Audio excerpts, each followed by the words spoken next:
Hello and welcome to the Dissidents Podcast, brought to you by the Institute for Liberal Values. This is where we talk about how we can strive for a world in which freedom and reason are at the forefront of all human society. In this week's podcast, Elizabeth Spivak and Mike Burke discuss a study in which people deliberately ostracize others in a role play, and yet nevertheless experience no small degree of stress as a consequence, for both targets and bullies. Hello, everybody. So today we are talking about an article called The Scarlet Letter, which focuses on ostracization in the workplace, specifically within an academic workplace, although I think it applies more broadly. Care to introduce the article, Elizabeth?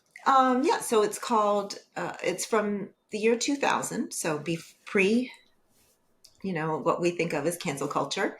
The Scarlet Letter Study, 5 Days of Social Ostracism. And it's by Williams et al. And they, over the course of 5 days, the two professors, both male, and 3 graduate students, 1 male and 2 female, drew a name essentially out of a hat for each one of them on consecutive days to have a letter O put over their office door to indicate just to those the other 4 people that that person was to be ostracized for a day. So they they didn't know until they got to work that day who was going to be ostracized. They all kept diaries during the week. The targeted person and the ostracizers. And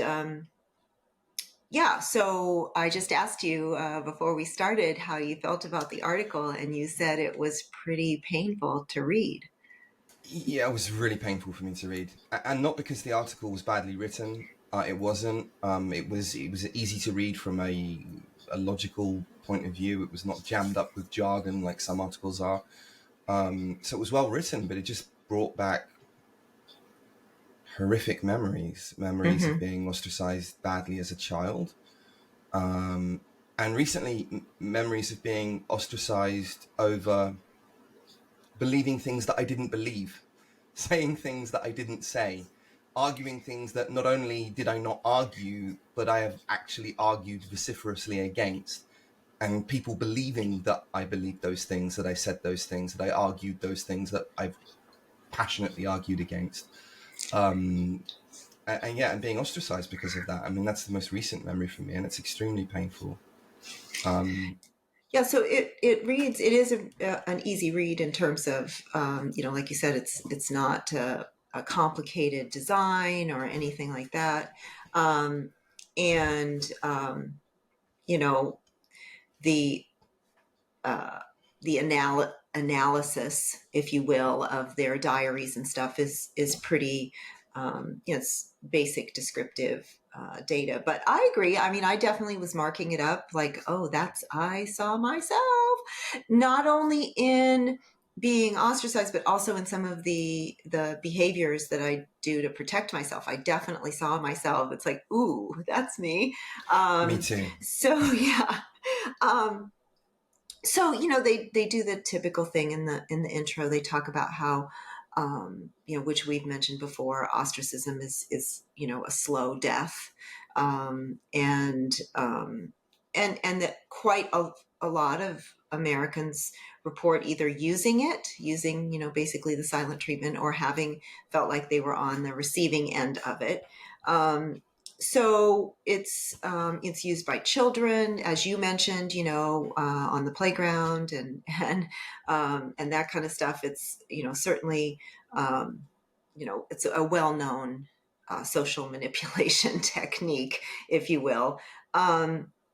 So from a psychology standpoint, ostracism is used to sort of bring people back into the fold. It's sort of like, look, we're going to shun you unless you behave the way that we that we want you to behave in this group.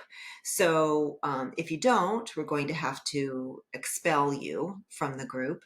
And again, like all the things that we talk about, we see advantages, right? To that. One of the things that I thought was really interesting, I don't know if you picked up on this. Did you notice that? So what page is this on? Page 23 of the article.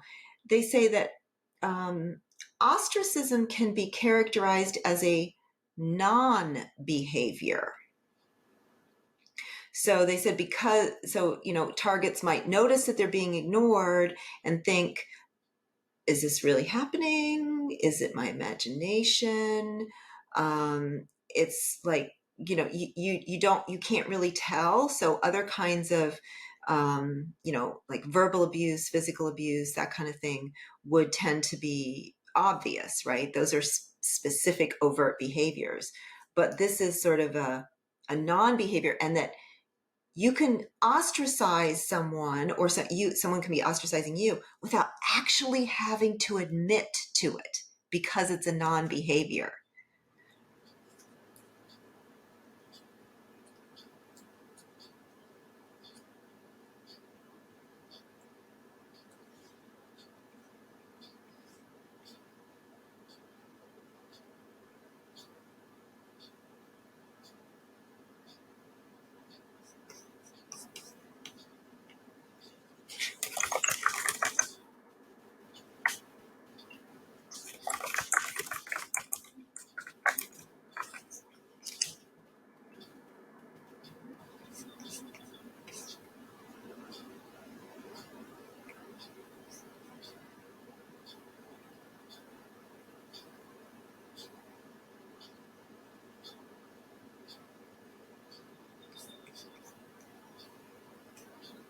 Elizabeth, can you hear me? Now I can. You were frozen. Okay, let's just mark that. I was frozen. Okay. So, one of the problems I think with the paper that your comment reveals is that the ostracization that they tested for, and to be fair to them, maybe this is the only ostracization you can test for, is the kind of ostracization where you're deliberately trying to blank somebody or minimize contact or ignore somebody. The only time I can think that I've experienced that is when I've had an argument with my present wife or previous girlfriend or something like that. And it's a very short-lived thing that I think takes a lot of emotional energy, cognitive energy to maintain. But ostracization in the wild, I think, actually relatively seldom takes that form, wherein the people who are ostracizing you will make eye contact with you. They will respond to a question that you ask them, but they won't initiate contact with you. It's much more subtle and harder to detect. And that's why you find yourself in the position where you're not sure whether it's you're not sure, you get this paranoia. Am I being ostracized? Maybe I'm not. Yeah, that was one observation I had on that. Yeah. No, I agree. I think that, yeah. So from a practical standpoint, in a workplace, I think it's maybe more of a non-behavior, like you said, than it is like in a dyad where it's just two people, and somebody's just like, look, I can't talk to you about this. I'm done, whatever. But I liked that idea, and it got me thinking, this sort of, I believe that my coworkers have plausible deniability, that they believe, that they feel comfortable, they would feel very comfortable saying, I don't know what you're talking about, and so from that standpoint, that sort of non-behavior standpoint.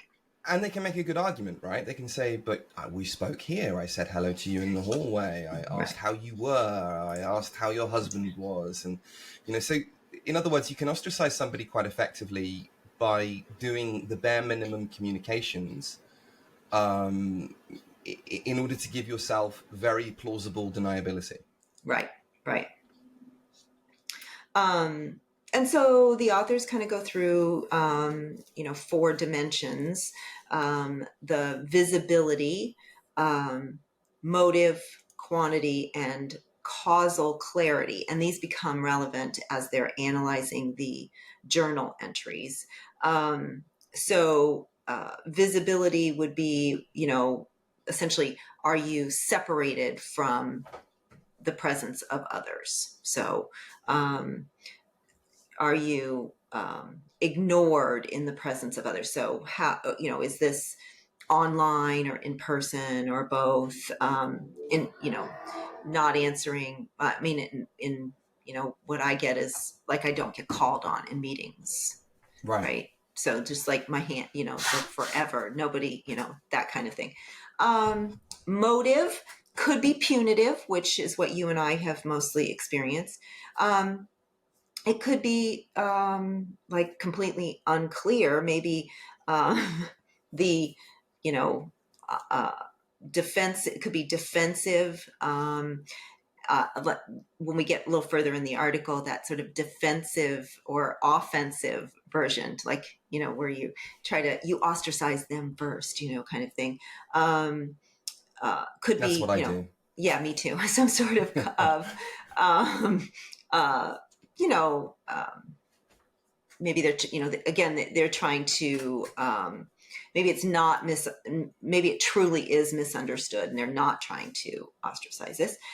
Busy, looking the other way, didn't notice, whatever. The quantity, sort of like you were talking about, just like sort of fewer social interactions, very, sort of less eye contact, very short or whatever, to essentially no communication.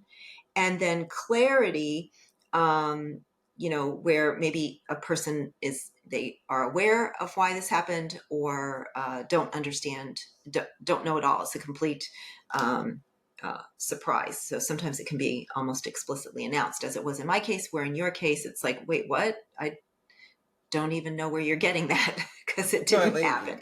yeah, it didn't. In one case, it didn't happen insofar as I didn't do anything that was homophobic. I didn't. Nobody could point to anything that I had done and said this is homophobic. And usually, like, there's an exaggeration or they take something that you said out of context. It wasn't. They didn't even have that. They had like nothing. So they just invented it. And when they were asked later on, when one person realized that it was bullshit and said, "Can you provide specific examples?" There was nothing. The person who initiated the bullshit slander against me just basically said, "That's how I felt at the time." Right. Yeah. No example. Right. That's how I felt at the time. Yeah. Which is as much an admission of I've been caught bullshitting as you can likely get. But people still went along with it, and people Oh, yeah. still do go along Yeah. with it. Yeah. It does. Even now, when everybody knows that the whole lie has been exposed as being complete bullshit, because people have invested their identities in the lie, they Right. now know it's a lie. They now know it's a lie and have admitted that it's a lie. Because they've invested their identities in this whole lie, they still maintain the judgment against me based on the lie that they know is Yes. a lie. Yes. Which is, Yes. it just shows you how nauseatingly awful some people can be. Yes. Yes. So, a preference towards consistency, it's like, well, that's how I behaved before. So, I'm gonna stick, I'm sticking to it. Um, that's my line. I'm sticking to it. Right. Right. Unbelievable. So, so again, they just mentioned, it threatens your sense of belonging, your self-esteem, your sense of control, and your sense of meaningful existence. You essentially don't, at least with me, I assume it's similar with you. I don't even feel like I belong at my work site anymore. I feel almost other. I'm fine when I'm in the classroom, but when I'm just in my workplace, I don't feel. It doesn't even feel almost real to me. I feel very disconnected. I feel very out of control, and I definitely don't feel like I belong there. So yeah, I feel exactly the same. I feel a lack of belonging, but now I don't want to belong anymore. Exactly. Yes, there's over time there's just a shift, right? Mm. It's I'm assuming it's our way of coping that I don't I think it is a way of coping, but I think just because it's a way of coping, it does not follow necessarily that the observations that justify that not wanting to belong aren't valid, right? So in my case, I regard, where I used to work, for example, as being toxic. mm-hmm. And that isn't to say that most of the individuals who inhabit that space are toxic, quite the contrary. But there are enough toxic individuals, and those toxic individuals get their way, or have gotten their way. Now they've kind of apologized to me, so I don't know. But similarly, like within academia, again, are most academics toxic in the way that the individuals who led to our cancellations are toxic? No, most of them aren't like that. Most of them know that that's bad behavior. Most of them in private would admit that, but they aren't brave enough to speak up against it. And so in that sense, I don't feel a sense of belonging to where I work, and I don't really feel a sense of belonging to academia either. I don't want to meet academics. I have no interest in making social contacts with people in academia. If people want to initiate contact with me, fine, I'm happy to do so. But I'm not going to initiate contact with anybody, really. Yeah, and it makes me really sad, Mm. because certainly a lot more, I think, of my identity was wrapped up in my job and my students and everything. Not ever having any children of my own; those have always been my kids. And so I think I'm more adrift, I think, maybe than you are. I think Okay, you so probably are. I think yeah. I'm lucky in the sense that I have a family, but more importantly, I live in Japan. And so I can just avoid white people because it's usually middle class white people who are coming out with this, right? It's not Japanese people, which is the kind of irony of somebody who's also been accused of being racist. Like I can go 2 weeks where I don't have to see a British person or an American person, and Right, so I know that I'm in there's next to no possibility I'm going to come up against this ideology. right. I can just completely avoid it, and that's great. Let's see. So, when they did, so again, 5 members of the psychology department, 2 faculty members, 3 graduate students. So people started writing even before. So they started their journals in advance. I thought it was really interesting, that the how differently people thought about so some people were already getting paranoid. So Dr. Black, these are all pseudonyms. Dr. Black said that he was already feeling paranoid. Miss Pink said she wasn't worried at all. um, Ms. Yellow said that she didn't think it would affect her at all. Dr. Brown was worried because they had a colloquium and was concerned that he might be have to speak, and then like people in the audience would ostracize him, wouldn't ask questions or whatever. And Mr. Blue was actually thinking that he might enjoy ostracizing others. So now he's a graduate student, so I think he's a little bit fantasizing about treating the faculty members badly. He doesn't say that specifically, but But isn't that interesting? Doesn't that suggest something that isn't obviously implied in the paper, right? So you have low status people who are reporting that they felt more control, that they felt good. I didn't say explicitly good, but I think it's fair to infer good, that they felt good about ostracizing higher status individuals. well, this is in anticipation. The only place really that I saw any hint of the power differential. I could be wrong, but my only memory is when one of the professors said that it was easier to ostracize a graduate student than it was to ostracize his friend and colleague. So even though graduate students are somewhat your colleagues, it's not the same. There is a power difference there. And so I don't recall, I could be wrong, I don't recall the graduate students getting, I mean, this guy obviously says that might take pleasure in it, but I don't know that he wrote afterwards that he did, but we may find that. I'm just sort of scrolling through here. I'm trying to find it because I thought I remember somebody saying that. Okay, so Dr. Brown was first, and he writes about, he didn't know, of course, till he gets to his office. So he writes about like the anticipation, the concern, is walking up the stairs, am I going to be the one, and everything.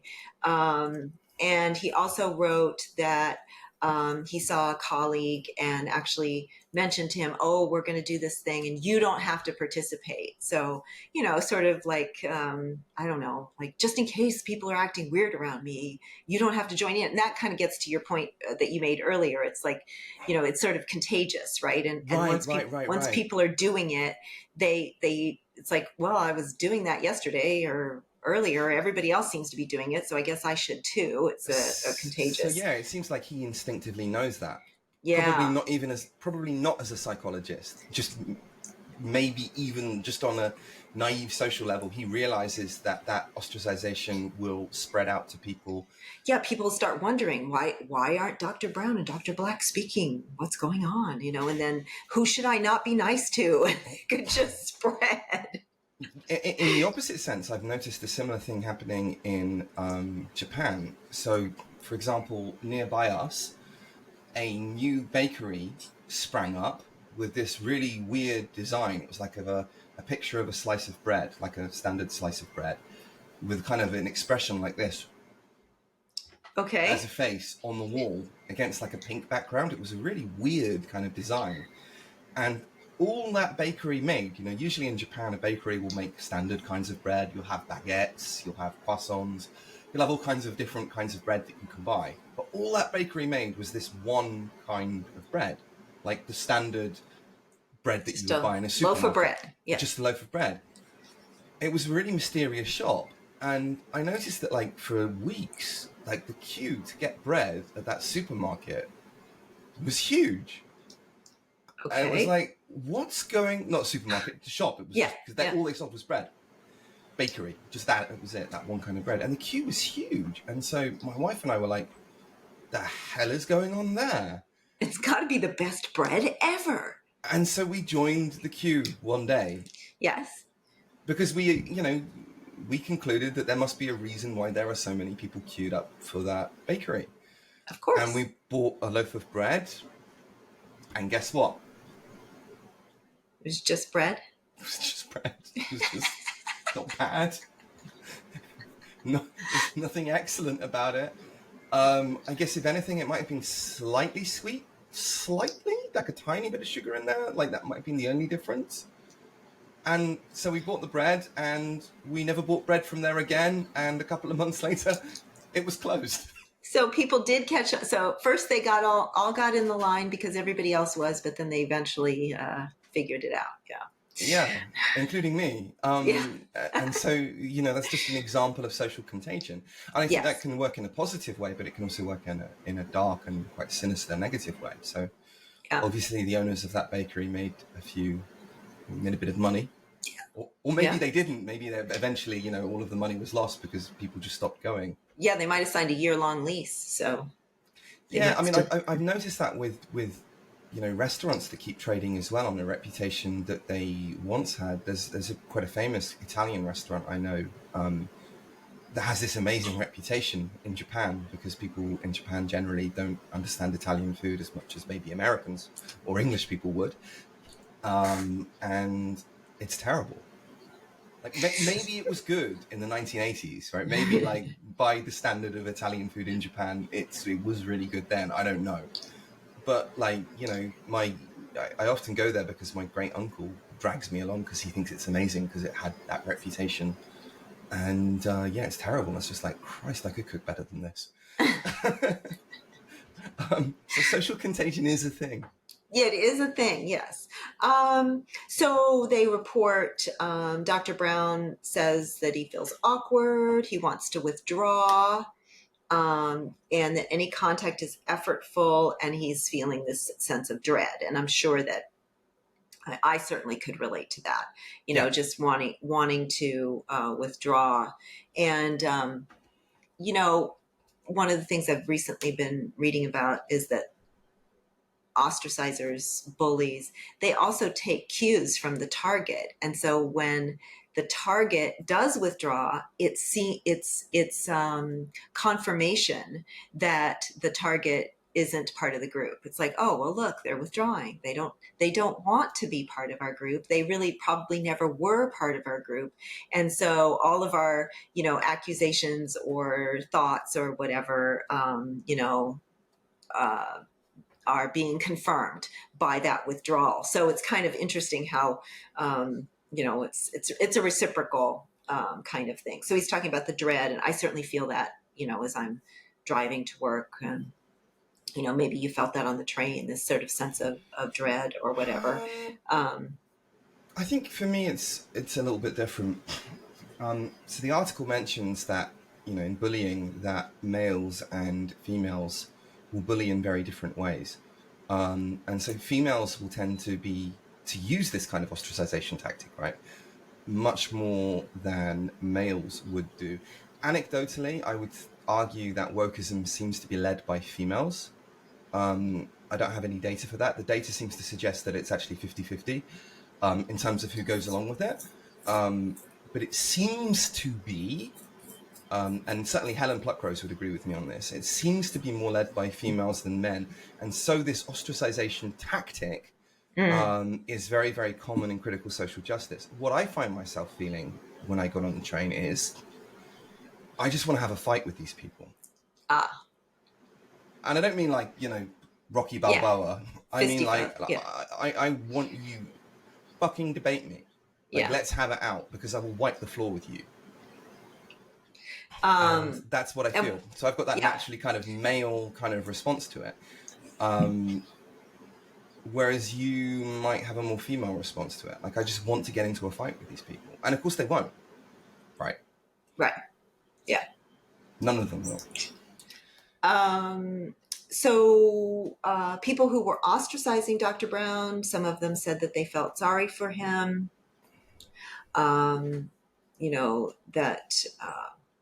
Felt like they were being punitive. So even though they knew they were doing it as part of an experiment, they still felt like they were being punitive to someone who didn't really, who didn't deserve it. So they still felt guilt over doing something that they were doing for the purposes of a research project. So something that Dr. Brown had not only participated in, but helped design. Yes, exactly. Let's do this because I think this is a good idea. So, even though he thinks that he's a good idea, and in a way he's asking them to do it for them to do it to him, being the higher status individual, I imagine the chances are that it's very likely that he initiated it. And yet, in spite of all the above, people still feel bad. Yeah. So also everybody wrote that they thought it was going to be easier, that the first day was going to be the hardest. So that was a common theme in what people wrote. So the second day, Tuesday, was Ms. Yellow, and she thought it would be really easy for her. She says, I'm not from this country. People don't acknowledge my existence all the time. I don't think they even realize that that I might feel ignored. I'm the youngest, most junior person on the floor. And, again, she feels maybe she's already been ostracized to some extent on various occasions because she feels different. And people have been insensitive. She notes that people have been insensitive to her before. And so she doesn't think it's going to matter to her at all. But It does, right? So at the end of the day, everybody, so she kind of hides out in her office. That's what I do. I hide out. I hide in my office. And, and COVID really helped me with that because I can, used to be glorious. We'd always have our doors open and all that kind of stuff. But, now people aren't sort of required to do that so much, but she comes out of her office, and she wants to catch a train, and she realizes that they all left without shutting the lab down. So she is pissed off. Why didn't they tell me they were leaving? Why didn't they do? Well, they didn't because they weren't supposed to, right? So she misses her train and everything because people were, it's like part of the ostracism was not to say goodbye or say, oh, will you shut down the lab or whatever. They all just leave. So, so she's like, she's really mad at everybody. And she says, then I was telling myself that they were supposed to do that. But this felt purposeful. So it still did bother her, even though she claimed that she was used to feeling a little bit outside and that she thought that it would be the easiest. She's also the first person who writes that she gets a kick out of it when somebody forgets. So she says, Ms. Pink actually spoke to her and it felt good, felt better than usual. Everything seems to have so much meaning. So both directions had a lot of meaning when people left. It also had a lot of meaning when somebody made eye contact with her. So again, somebody who's like really ready, thinks it won't bother her, is really noticing everything. Does that resonate with you? Very much. Me too. Yeah. Yeah. Like I'm always surprised when people initiate a conversation with me, because for me personally, my ostracization, again, it doesn't take the form of people ignoring me or not making eye contact with me. It takes the form of people assuming that I am some sort of malevolent force. From what I can ascertain, they think I'm some kind of master manipulator who can change people and do things to people. I've been accused of turning black people against their ideology, as if the black people themselves couldn't think for themselves, which is itself a racist assumption, but there we are. And I didn't do anything of the sort, of course. So yeah, people just assume I'm a malevolent force, and so they don't want to initiate contact with me. So I'm always surprised when people talk to me. So when they do, what's your attribution for that? What do you think that what do you think their reason for initiating is? Good question. I tend to think that they are questioning the narrative that has been woven against me, and maybe have started to see it as an injustice. How interesting. This is not my attribution at all. Oh, really? No, not it's even close. It's an optimistic attribution, right? Yes. And I've been right more often than not in that regard. Yeah, well, and the reason I know that is because, let's talk like a psychologist. The reason I can be fairly certain that that's the case is because then these people have gone on to stand up for me, quite passionately in some cases. In fact, very passionately in some cases. And these would be people who would be coming out with all of the kind of critical social justice talking points. Yeah. So my attribution is completely different. My attribution is they want to pretend like nothing ever happened, and they want to just move on. They want me to pretend like nothing happened, and they want to pretend like nothing happened. And so their small talk, hi, how are you? It doesn't have anything to do with actually truly interacting. So I've had that attribution twice where I've thought that's the case. I'd say more often it's because they've seen the injustice and want to fight against it. But how would you find that out? Because you're just passing someone in the hall. The response how are you? That's all. Well, they might be saying, hi, how are you, in order to initiate something no, you're just broader walking. with you. We're just walking. Okay, just walking. Yeah, in that instance, my reaction would be, "Hi, how are you?" But then, as opportunities for conversation widen, I've explored these issues with people, and most of them have not only I seen don't the know when error you're in their getting these ways, but opportunities to talk to people. No, there's no opportunities to talk to people. how can It's I just, put hi, how are this? you? Yeah.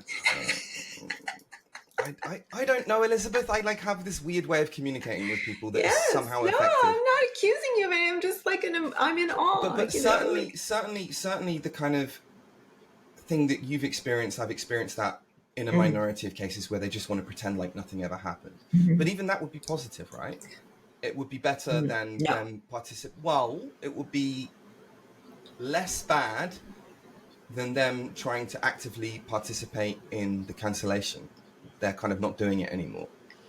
But obviously, yeah, if you can get people to actually go through what they did and admit it was wrong, or even if they kind of, even though there was someone who was just on the sidelines, if you can get them to kind of come over to your side, then that's really great. But the thing is, with the people who just want to move on like nothing ever happened, I won't let them. I won't. I might say I will. I might say, yeah, that's okay. We can move beyond it. And in a sense, I am, because I'm not going to push them or persecute them or anything like that. But I will remind them of what they did and why it was bad in subtle ways without doing the same to them. But I will remind them, I will make sure they know how awful it is, like how awful the behavior they participated in really was. And I will make them feel deeply, deeply ashamed of themselves. And I will cause them to question everything about themselves, which I've done successfully. And I know that because I have not. I know that because I have mutuals with these people. Yes, I do, and I do not. Um, so let's see. But again, I I think found that so Mr. Blue is next, right? Um, oh, this is the one, Ms. Yellow. This is where Dr. Brown says that the status difference, he found it much easier to uh,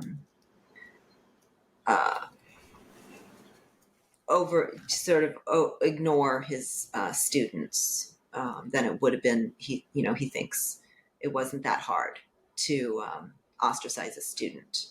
So Mr. Blue is on Wednesday, and he notes that it's one day before his birthday. It's like, well, it's my birthday week, and I have to be ostracized. that So resonates with me as well. yeah, does it? So, like the first time I was ostracized, like I've told this story on the podcast many times, but if you're a new listener, it was a non-native speaker of English came into my office with an abridged version of Oliver Twist, and I asked her why she was reading the abridged version, because she was an excellent English speaker. And she was like, "Oh, my English isn't good enough to read the real thing." And I was like, "Clearly it is. Like, your English is excellent." And by saying that, apparently I meant the exact opposite of what I was saying, and I was trying to other her and the rest of it, which is, of course, nonsense. I meant exactly what I said.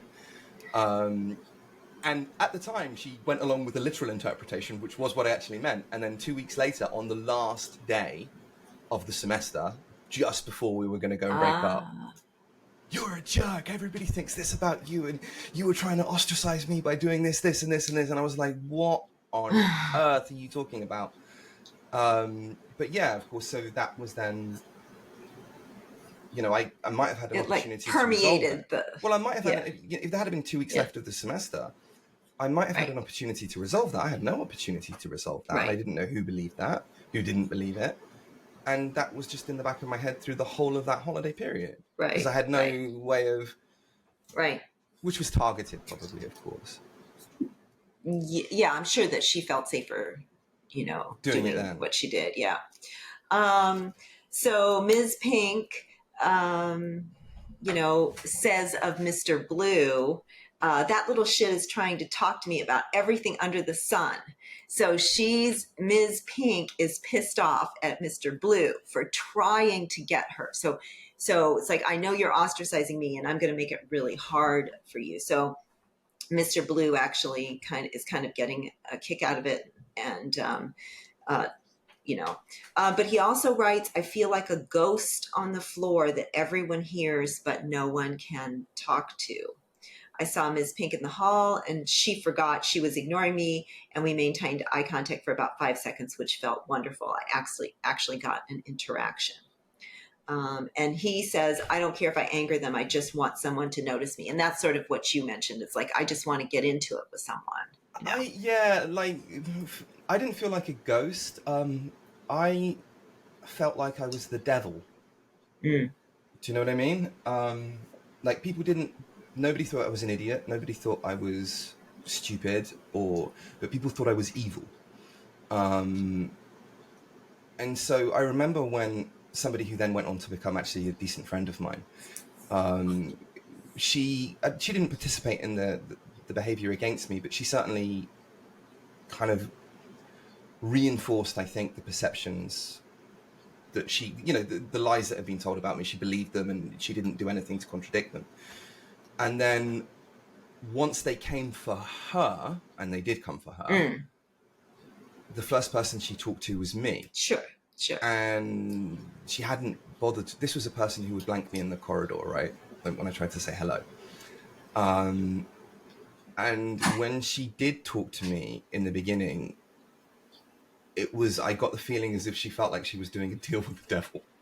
There was this kind of like fear of me that was kind of palpable, about me being this kind of monster or something like this. Which then, over a couple of weeks, just evaporated, and she realized it was all bullshit, and then we became friends. But yeah, that was how I felt. I felt like I was the devil. I suspect they might think that about you too. I think so, but I do feel ghost-like. I feel like, because so much of my identity was caught up in that, and I have no research lab, my administrative job. I've lost my administrative job. That I built the IRB really from scratch and stuff, and so everything. So it feels like they're trying to. It very much feels like I'm being erased. Can I? So I do feel more ghost-like than you. But I do think that they think I'm somehow evil. Yeah, and again, like, it's really weird because, when I've had it out with people, it's like, okay, point to one example of me doing something racist. Point to one example of me doing something homophobic. There's nothing. It's like, where do you get this from? Of course, they get it, I think where they get it from is because I oppose aspects of the ideology.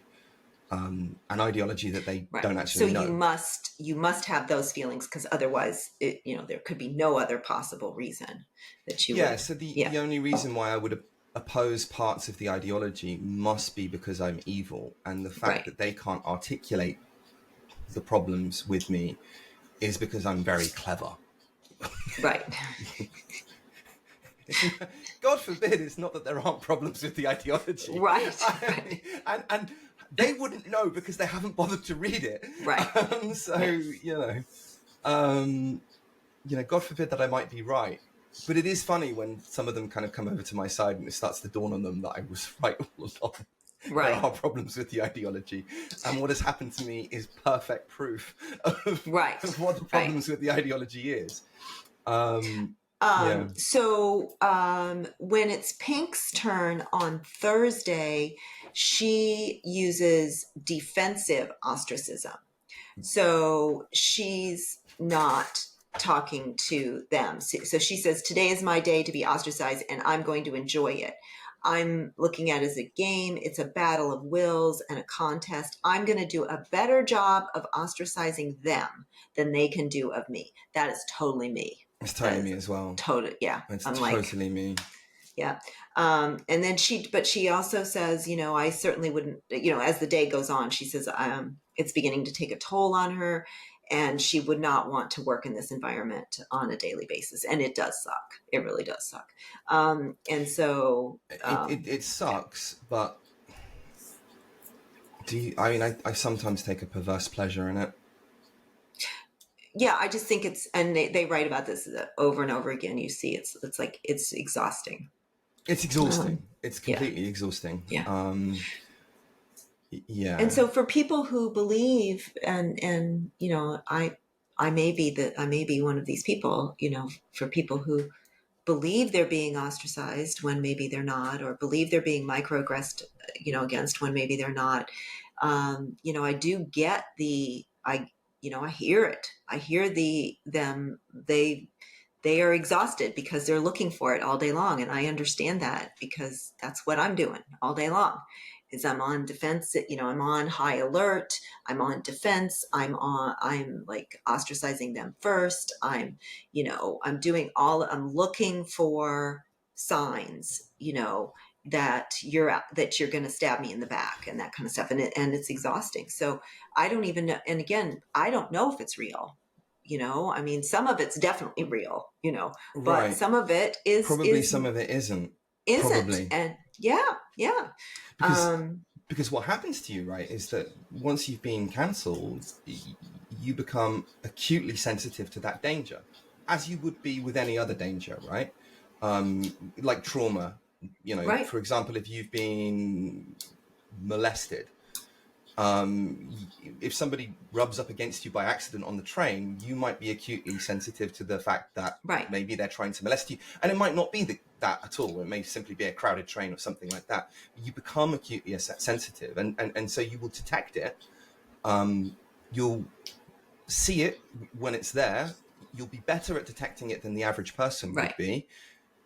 That's why you become overly sensitive. Then we'll also see it when it's not there. You see it when it's not there. Yeah. And this is, again, I liken this to microaggressions and people, saying, oh, forgetting my name or mispronouncing my name or asking me where I'm from. It's, it's like, I do kind of, I get, I'm not saying that any of those are, and, those are not necessarily, those are, not racist. I certainly forget students' names all the time of all, it doesn't matter. They're all shapes, sizes, and varieties of names. But I do understand that once it's ingrained in you that you are a victim, once you believe, you start looking for, for more, for confirmatory evidence, I guess. So. Yeah. And as I alluded to in the podcast, on many occasions, this has effectively made me racist against white people.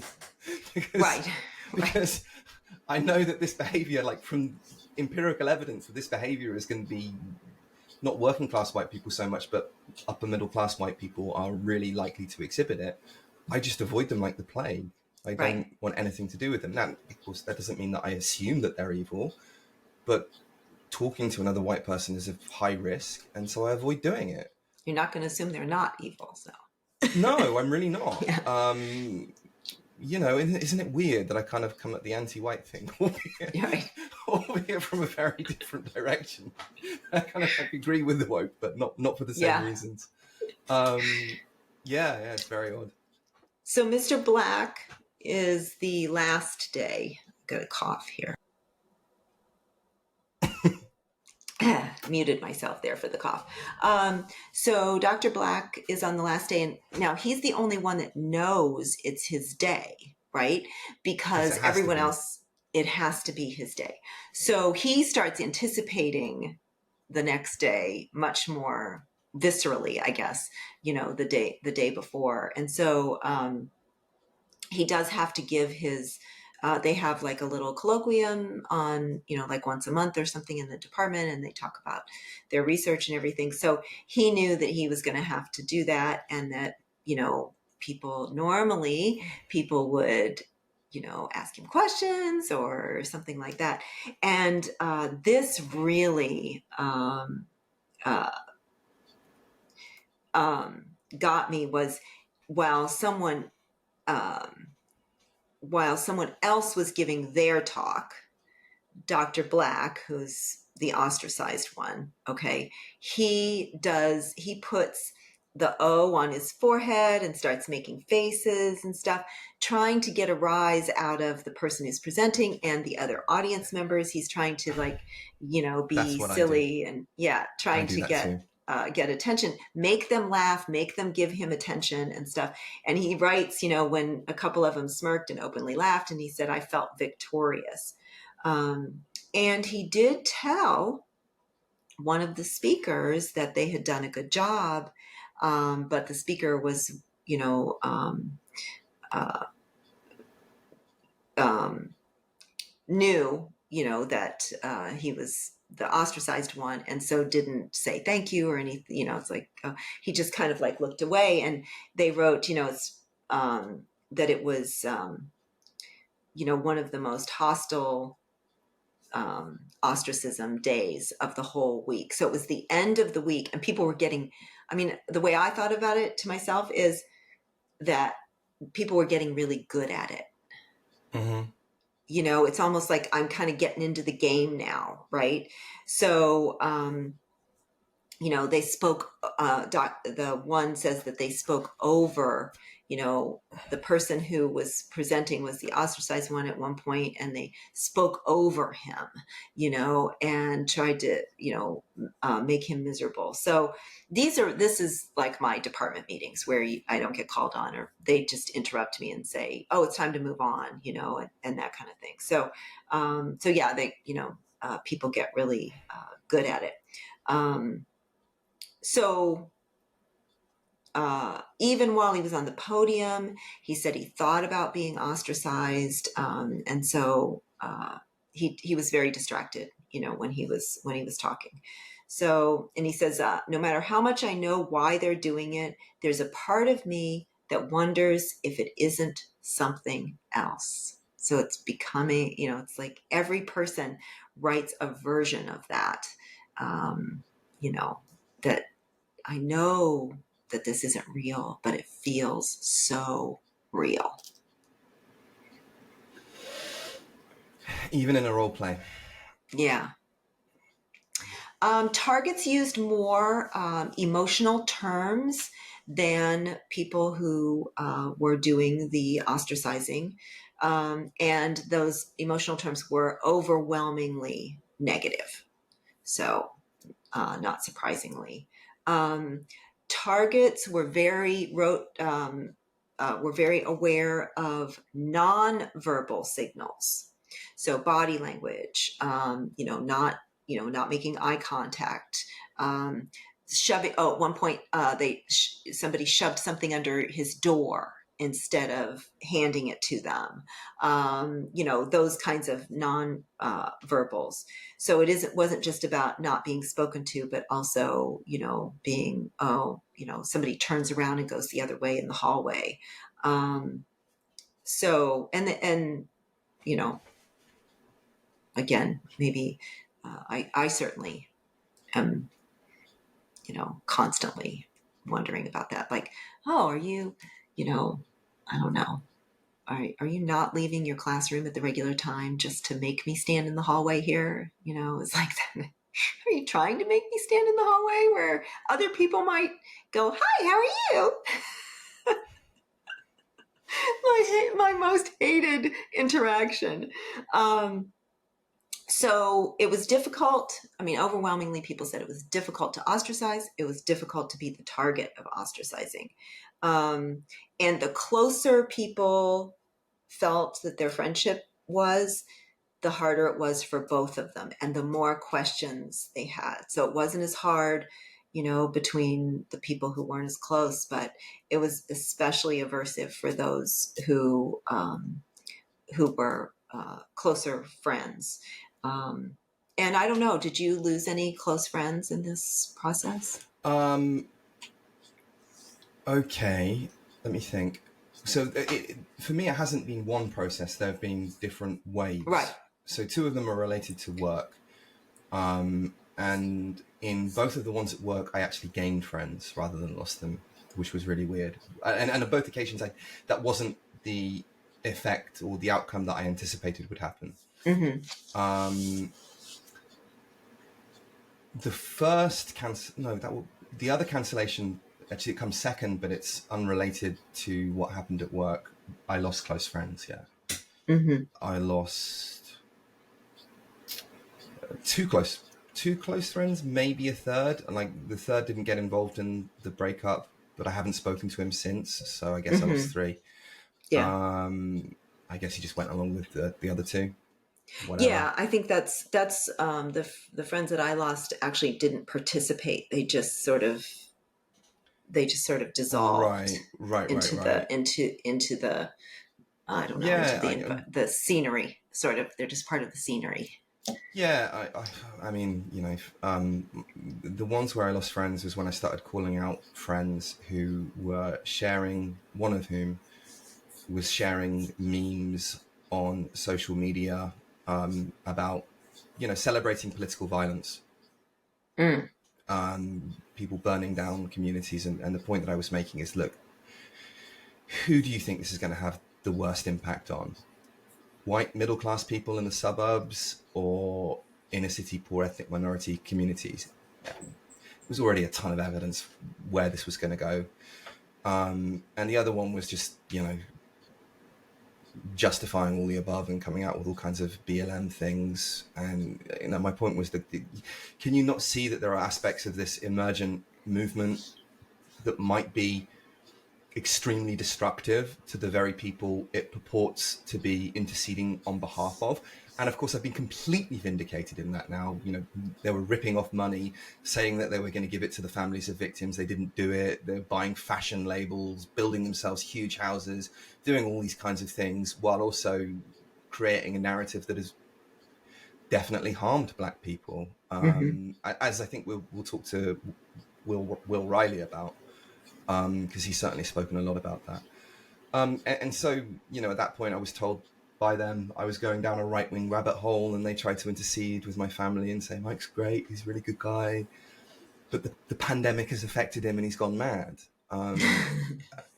Fuck you. And I guess I did get extremely angry. In a way, I did go mad, not because of the pandemic, but because I'd been betrayed by some close friends. Right, right.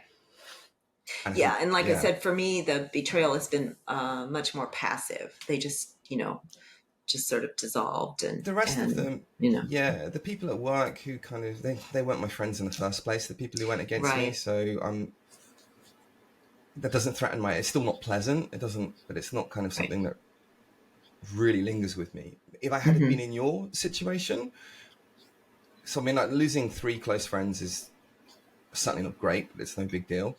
And I've made other friends, and that's been like because of it. I've made other friends, and Right, me too. Yeah.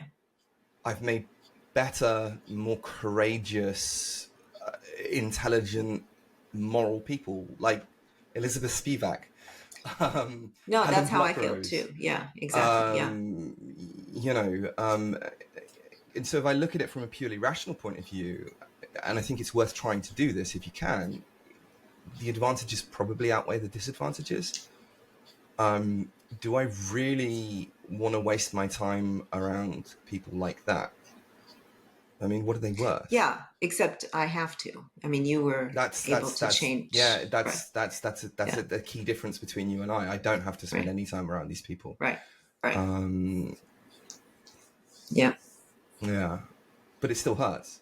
And by the way, Right. I acknowledge that what you're going through is an order of magnitude worse than what I went through. But what I went through was bad enough to make me miserable. Yeah. And to make it hard to read this article, right? To make it hard to read this article, right? Yeah. To make it physically painful to read the article, and yet you've gone through far worse than what I've gone through. So yeah, they talked about the toll on their cognitive belief or cognitive capacity, and the relief when it was over. Just like they wrote like, thank God this is over. But it's never over for us. Not Exactly. even for Yeah. I me, mean, let alone you. lucky, right? Lucky them, right? So yeah, I think it's interesting. Of course, the anticipation is, obviously we didn't know when it was going to happen, right? So you can't, and I don't think the people that ostracize us planned out how to do it. I think it was an opportunity. And I truly do not believe that people did this to get at me. I believe that they wanted to participate in the contemporary social narrative. They saw an opportunity and they jumped on it. And it's like, she's going to be fine. She still has it. I mean, this is what I was told, right? I still have a job. Like, what's my problem, right? And so, so they saw only net gain, and this is one of the most stupid arguments, and it's worth dwelling on for a second. Not because the argument is any good, but because it's just so stupid. And people say, look, oh, he's been cancelled or she's been cancelled. She still has a job. She still has an income. Therefore, everything is okay. Right. Come on. Like, seriously. The literature on the effects of ostracism is very clear that this is akin to a social death, that this is one of the worst things that you could possibly go through. And this isn't just for humans either. There's evidence for this in the animal kingdom too, in primates too. Like, how stupid, glib, superficial do you need to be to make such a stupid argument? And you get so many academics, highly intelligent people making this glib argument. Mm-hmm. Like, just forget about the psychological literature, forget about the primatology, forget about all of that. Just pause for a second and try and use your imagination to put yourself in that person's position. You don't think that you wouldn't be significantly psychologically impacted upon? Well, then you're just lying. It's just flagrantly, you're either stupid, or in most cases, because the people who make this argument clearly aren't stupid, you're just being dishonest. Shame on you. Mm-hmm. I mean, it really irritates me when people come out with stupid stuff like that. Yeah. And I know what I would have done, or I know what I would do if somebody did that. No, you don't know. You don't know until it happens. You just don't know. It's like Mike Tyson. I always come in with these boxing analogies because I think that they work, because I think that this is like a kind of fight or flight kind of really primal thing. Mike Tyson famously said, yeah, everybody's got a plan until they get punched in the face. Right. Exactly. Exactly. Yes.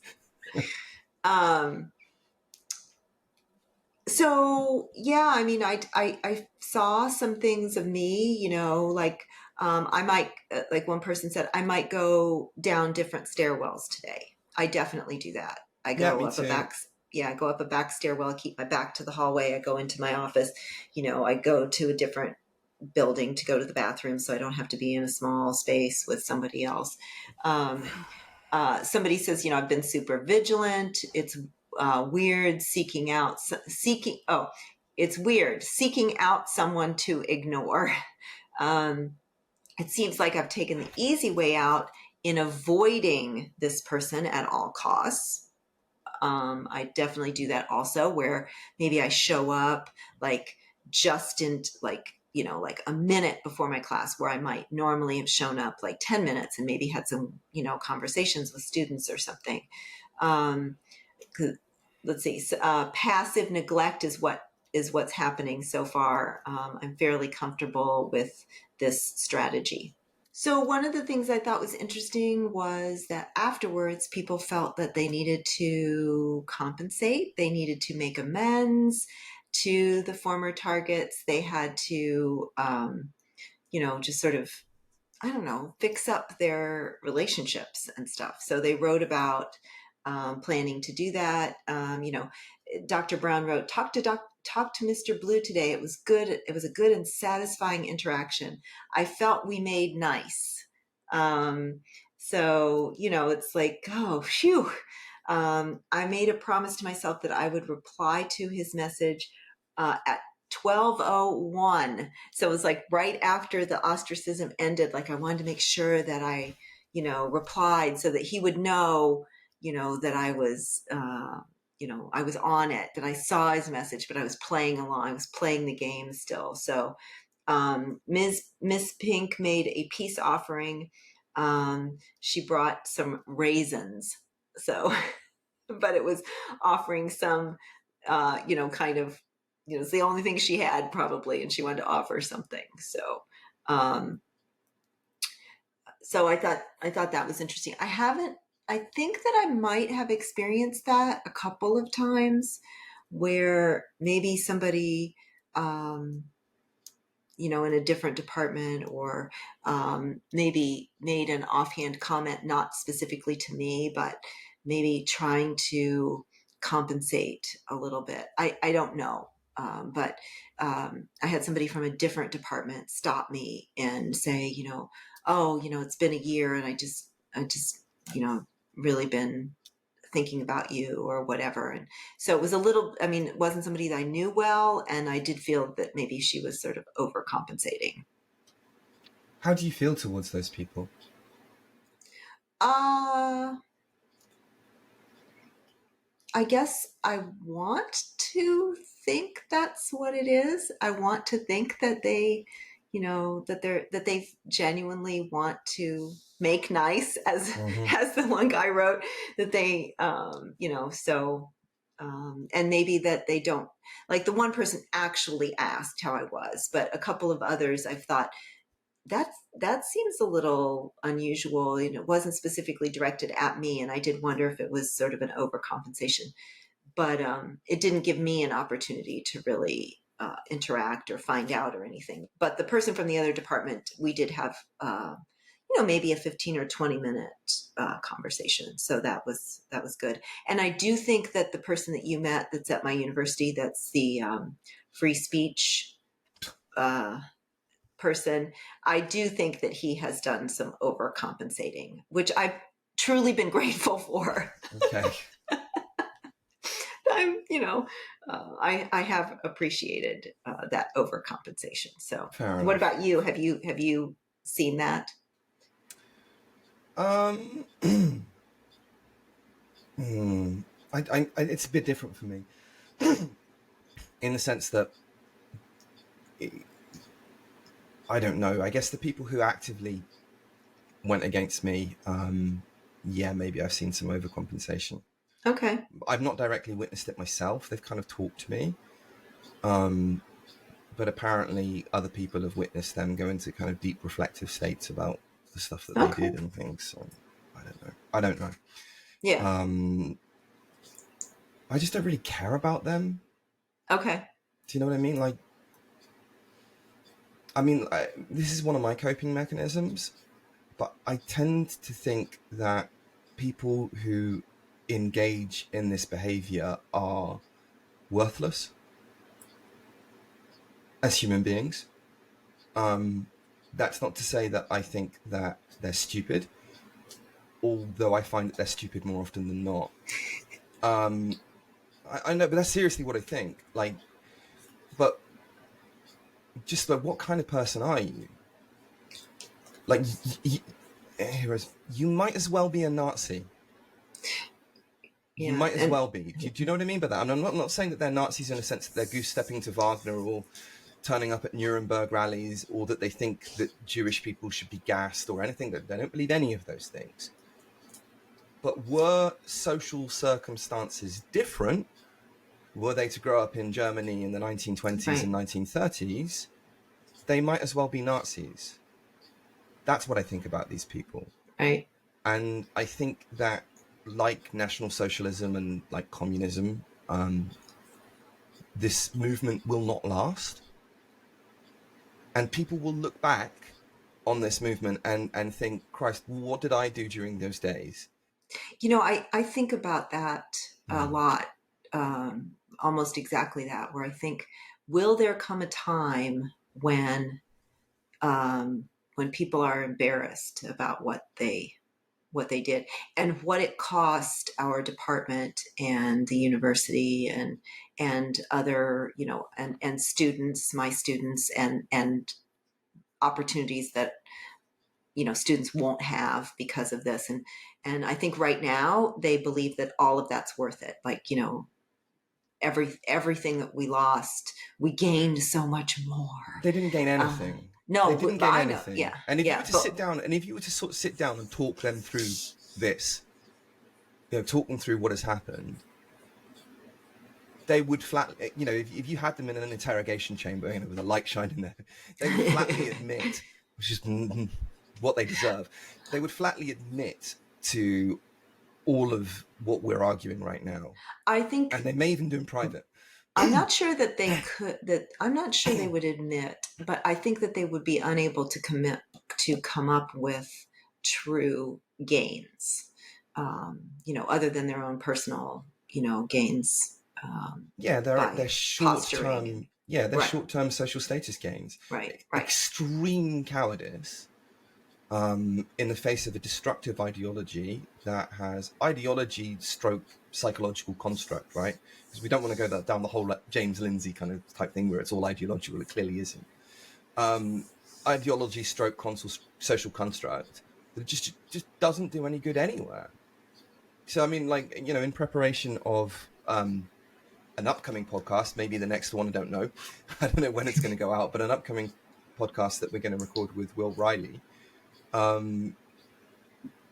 This kind of behavior is now spreading to white people. Did you know that? Yeah. Right? Now, white people are now inventing that they're being victims of hate crimes that never happened. And it's causing all kinds of destruction. Black people think that they're being targeted when they're not being targeted, causing them to not engage with institutions and thereby limiting their chance for success in the future. It doesn't do any good. It just destroys everything that it comes into contact with. It doesn't ameliorate hate, it increases it. Causes paranoia, causes people like me to not engage with people because I can be fairly sure that the chances are they might act in a destructive way towards me. Right. Yeah, just a lot of loss. And what gains? What have the gains right. been? Yeah, at least these people in this study got to, learn some things and have some discussions afterwards. Well, we've learned a lot. Well, right? that's true. You're right. But You're right. we've learned, and okay, let me flip the positive side on this, right? The woke critical social justice advocates, they desperately want to be alive in a time when they are able to fight for some great injustice, that they are standing up for racism, and there is a lack of supply of racism, particularly within the contexts in which they inhabit, which would be social media, academia. If you're a racist at university, I'm sure there are some, you're going to hide that as best you can, because right. if you do come out with it, then it is social death. And so therefore there is a lack of supply of racism in the universities, and they need racism in order to validate their identity. So they go around and invent it where it doesn't exist, as was the case with you, as has been the case with me. But we actually are standing up to a great injustice. We are alive in a time in which there is a great injustice and we're fighting back against it. So we're, in a way, perversely, what they want to be. Mm-hmm. And or we hope to be what they want to be. I think we're doing a pretty good job, Elizabeth. I mean, Okay. we hold ourselves in check. We acknowledge and try not to be like the bad examples on our ideological aisle, if you like. We're aware of that. So yeah, I mean, I don't think we've yet become a monster. I mean, have we cancelled anybody? Not that I'm aware of. We've even gone through pains to point out that we're victim to the same psychological quirks that the people we criticize are. We haven't dehumanized them in that regard. And we've also tried to say that not all of their ideology is bad and we want them to have a seat at the table. So I don't think that we've become the monsters, not quite yet anyway. So in a way, I don't know, maybe it is good that we're able to stand up to injustice in a genuine sense. But it comes at a great cost. Yes. And I don't know whether the cost is worth it. Yeah, and I don't know how you can know until much later. So, But I think there will be a time when your university apologizes to you. I think that will happen. ooh, if I really, only, really, really, really do. I really if think that will only. happen. And then you have to not accept the apology. That would be the most. Okay.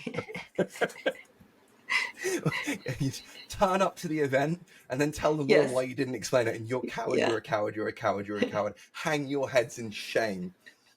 I think the only time that would happen, they would try to do that is if I won the lottery and then they thought I might donate or something. So, No, I think so that there will be a kind of a truth. You know, like in South Africa, there was a truth and reconciliation yeah, process that happened. yeah. I wouldn't be surprised if something like that happens.